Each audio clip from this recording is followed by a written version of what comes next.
Généralement, je suis quelqu'un d'assez précautionné. Mais il m'arrive des fois... Mais hé, ça va? On est où? Enfin, je te dérange pas? Mon zinzin, ma parole. Donc je disais... Mais il m'arrive des fois que je me fasse bobo. Et une fois, je me suis fait un bobo plus gros que d'habitude. D'abord, il faut savoir que moi et mon frère étions dans des écoles différentes. Et vu que nos écoles étaient pas si éloignées que ça, je partais le chercher à son école. Sauf que à son école, il y avait un poteau amovible. Pour ceux qui savent pas c'est quoi un poteau amovible, en gros c'est un gros poteau qui rentre et sort du sol. Genre ça ressemble à ça quoi. Et là, vous êtes sûrement en train de vous dire, mais de quoi il parle lui là, je vais lui péter sa gueule. Pourquoi il me raconte ça? Est-ce que je m'en fous moi? Attendez. Et donc, pour sortir de son école, on devait passer par une avenue où il y avait justement un poteau amovible. Et une fois, en sortant de l'école, on s'est dit, go faire une course à pied, lol. Et le grand frère hautain que j'étais ne comptait vraiment pas laisser mon petit frère me battre à la course. Donc, je trace mes grands morts, sauf que, pile au moment où mon pied est à l'arrière du poteau amovible, le poteau s'est dit, et là vraiment là c'est le big moment de sortir du sol. Donc mon pied se ramasse le poteau qui est sur le point de sortir du sol. Du coup je tombe, et à cause de ma chute, je me suis cassé le petit doigt. Et sûrement grâce à l'adrénaline, sur le moment je ne le sentais pas vraiment que j'avais un doigt cassé. Je sentais qu'il y avait quelque chose qui touchait la paume de ma main, mais à aucun moment je me disais que c'était mon petit doigt. Ce n'est seulement qu'en me relevant que je me suis rendu compte que mon petit doigt n'avait pas la même gueule que d'habitude. Mais alors, pas du tout. Donc là je me dis, zen, posé, on va régler la situation comme il se doit. Sauf que mon frère, lui, était pas du tout zen. Sûrement à cause du fait qu'il vient de voir son grand frère avec un doigt cassé. Alors je le rassure en disant que tout va bien aller, nanani nanana. Et on retourne à son école pour voir si les profs peuvent faire quelque chose.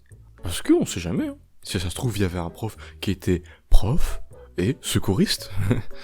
Bon, la seule chose qu'ils ont fait quand on est venu sur place, c'est mettre de la pommade antidouleur, parce que c'était vraiment la seule chose qu'ils pouvaient faire, quoi. Et ils ont aussi contacté ma mère, parce que leur fils était pas dans un si bon état que ça, et qu'il fallait quand même faire quelque chose.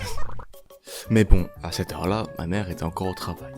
Et en plus, elle n'avait pas de voiture. Donc elle a demandé à une de ses copines super sympathiques si elle pouvait nous amener aux urgences.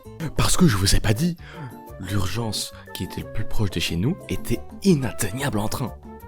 Donc il fallait vraiment une voiture. Donc sa copine a gentiment accepté de venir nous chercher et nous emmener aux urgences. Et une fois aux urgences, c'était la panique. Tous les infirmiers étaient là. Oh mon dieu, il y a un gosse, il a un doigt cassé. Appelez tous les chirurgiens, oh my god, oh. Ok, et là le chirurgien il arrive et là il commence à dire, ok, appelez toutes les unités les plus importantes, on a un cas 102, je répète, on a un cas 10. Non.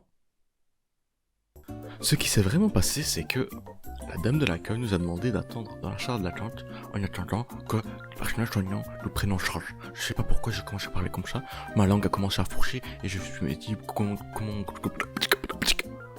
De quoi je t'entends parler? Ah oui.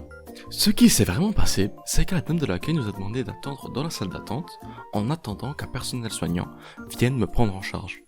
Donc on attend 10 minutes, 20 minutes, 30 minutes, 40 minutes, 50 minutes, 1 heure. Et là, enfin, un personnel soignant vient me prendre en charge. Donc pour vérifier si mon doigt était bel et bien cassé et non tordu, on a dû passer une radio, et mon doigt était bel et bien cassé. Donc ils me font poser sur un lit d'hôpital, le gars qui était avec moi à la base se casse, et une infirmière vient prendre le relais. Et ni une ni deux, elle sort une seringue avec du soi-disant antidouleur dedans, hein, et me l'injecte dans la main, en plus d'avoir méga douillé sa mère pendant l'injection. L'antidouleur ne fait pas vraiment d'effet, parce que pendant qu'elle me remet le doigt en place, je douille méga sévère. Et une fois que mon petit doigt a été remis en place, ils m'ont pas mis un plâtre qui recouvrait seulement ma main, mais tout mon avant-bras. Un peu extrême pour un petit doigt cassé. Mais bon, ça va, vu que je l'ai gardé entre 1 et 2 semaines. Et après, ils m'ont mis un plâtre qui était beaucoup plus petit, qui recouvrait cette fois-ci seulement ma main, que j'ai gardé pendant environ 3 semaines. Et après cette longue et dure période où je ne pouvais pas utiliser ma main, mon doigt était guéri. Donc, morale de l'histoire, ne vous cassez pas le doigt. Oh, la vidéo, elle est enfin finie, hein. Wow, elle m'a mis grave le temps à faire, là. C'était un gros caca constipé, là, qui voulait pas sortir. Elle est enfin sortie, je suis heureux. Donc, si vous avez aimé la vidéo, mettez un pouce bleu vers le haut, là. Et abonnez-vous, ça me ferait grave plaisir. Et voilà.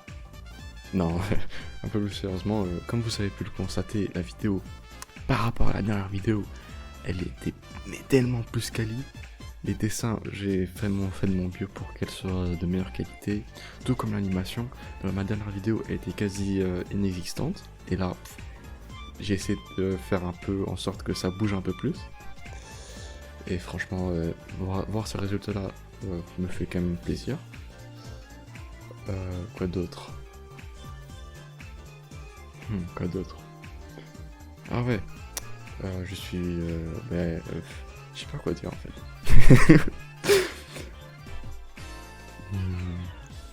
Ah ouais, genre en attendant que cette vidéo sorte, j'ai aussi essayé de faire des shorts. D'ailleurs, je me suis servi des shorts pour un peu m'entraîner à faire un nouveau style artistique comme... un peu travailler, on va dire entre guillemets, mes fondements dans l'animation. Et je pense plus jamais refaire de shorts. Parce que franchement, quand je les regarde, à part un ou deux, c'est-à-dire 50% des shorts que j'ai sortis, les autres elles sont pas ouf. Mais sinon, si jamais j'ai encore de l'inspiration, peut-être que je vais ressortir un short. Mais voilà, c'était donc la vidéo. Putain, enfin quoi. Ça me fait tellement plaisir. Mais voilà, bisous.